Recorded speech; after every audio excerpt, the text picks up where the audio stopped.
अस्सलाम वालेकुम। बीटीसी का चार्ट वन डे का हमारे सामने ओपन है। तो मैंने लास्ट अपडेट में आपको बताया था कि बीटीसी 67 पर लाजमी आएगा। यहाँ पे आप देखें बीटीसी 67,300 से दोबारा बाउंस हुआ है। और ये मैंने आपको बताया था, यहाँ पे लिक्विडिटी पड़ी हुई है, वो बीटीसी ने पिक की है और दोबारा 72 पे चला गया है। यहाँ पे मैंने अपनी ट्रेड क्लोज की थी और अभी आपको मैंने उस वक्त बताया भी था कि ये यहाँ से बाउंस ले सकता है थोड़ा सा। यहाँ पे बीटीसी ने अपसाइड का एक मूव लिया है और दोबारा अभी जो मैंने ट्रेंड लाइन ड्रॉ की हुई है, इस पे आप देखें कि इससे सपोर्ट ले रहा है। अभी आपने जो कंफर्मेशन देखनी है वो देखनी है इस ट्रेंड लाइन के हिसाब से। ये जो ट्रेंड लाइन मैंने ड्रॉ किया डेली के चार्ट पे, वहां पे आपने अपनी एंट्री बनानी है कंफर्मेशन के बाद। ये तो मैंने आपको बताया था कि यहाँ पे अगर इन्वर्स क्लोजिंग हुई, इसके ऊपर आपने स्टॉप लॉस रख के 67 तक अपनी एंट्री को चलने देना।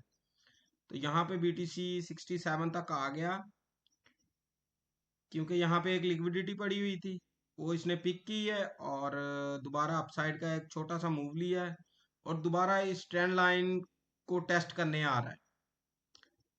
ये ट्रेंड लाइन जब टेस्ट होती है वहां पे आपको कंफर्मेशन मिलती है और ये साथ ही ये लो पिक होता है, ये वाला, ये लो है इस कैंडल का लो।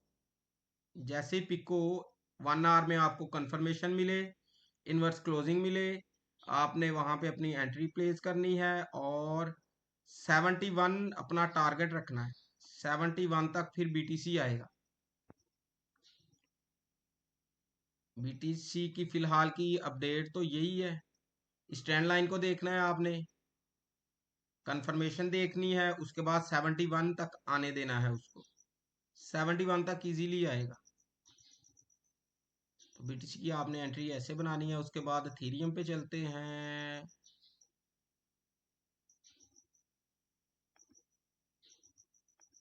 एथेरियम एथेरियम में भी आपको मैंने बताया था, यहाँ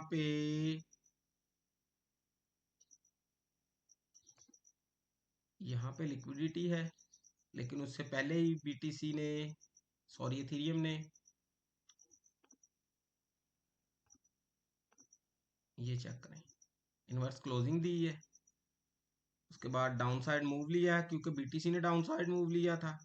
लेकिन जितना ज़्यादा बीटीसी डाउन गया है, अथीरियम नहीं गया, क्योंकि मैंने आपको बताया था कि अथीरियम स्ट्रॉन्ग है बीटीसी की निस्बत। अभी अथीरियम का आप वन डे में चेक करें, दोबारा इसी कंसोलिडेशन जोन में आ गया है।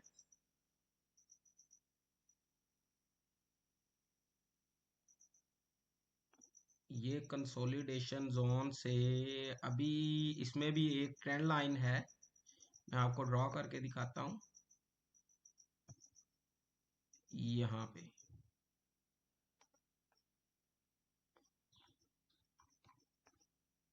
ये वाली ट्रेंड लाइन,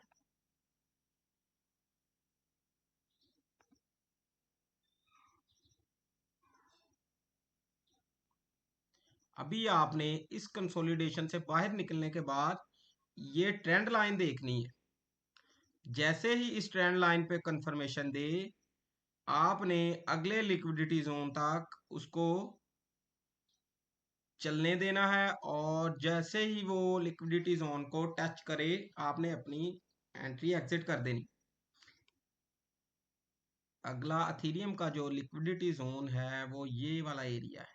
यहाँ पे एक फेयर वैल्यू गैप है, ये वाला। अगर यहाँ पे आपको कंफर्मेशन मिले डेली के टाइम फ्रेम पे, तो आपने 2235 तक अथीरियम को चलने देना है। अगर इस ट्रेंड लाइन पे अब आपको कंफर्मेशन मिलती है, इनवर्स क्लोजिंग दे इधर ग्रीन कैंडल रेड के बाद, वहां पे आप अपनी एंट्री प्लेस करें, कंफर्मेशन कैंडल के नीचे स्टॉप लॉस रखें और 2235 तक अथीरियम की एंट्री चलने दें। अथीरियम की अपडेट हमारे पास फिलहाल ये है, और उसके बाद हम चलते हैं गोल्ड पे। गोल्ड का तो मैंने आपको बताया था कि इस ट्रेंड लाइन से अगर ब्रेक हुआ तो 41 तक जाएगा, वहां तक गया। और गोल्ड को मैंने अपनी अपडेट भी शेयर की थी, फिलहाल बाय करें। वहां पे मेरी आप जाके अपडेट देखें तो मैंने आपको बताया था कि 41 पे गोल्ड को लाजमी बाय करें, और 4400 तक चलने दें। तो 4400 तक तो इजीली चला गया वहां से गोल्ड। अब आप देखें कितने पिप्स बनते हैं। अच्छा खासा प्रॉफिट लोगों ने बुक किया होगा। यहाँ पे मैंने खुद ये एंट्री ली थी और 4400 तक क्लोज कर दी। गोल्ड में अभी सेल है, तो गोल्ड में बाय से अवॉइड करें। दोबारा फिर इसको 4000 तक आने दें, वहां तक इसने आना ही आना है। वहां पे हम देखेंगे कि गोल्ड की क्या पोजीशन बनती है। फिलहाल इसका सेलिंग एरिया जो है वो ये वाला है।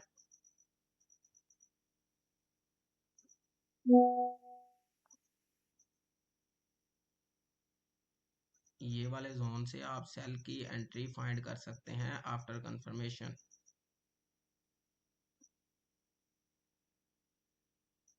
अभी गोल्ड में फिर आप ट्रेड ना लें फिलहाल। अगर इस जोन में आके कंफर्मेशन देता है तो आप गोल्ड में सेल की अपॉर्चुनिटी फाइंड करें, ये वाले जोन में।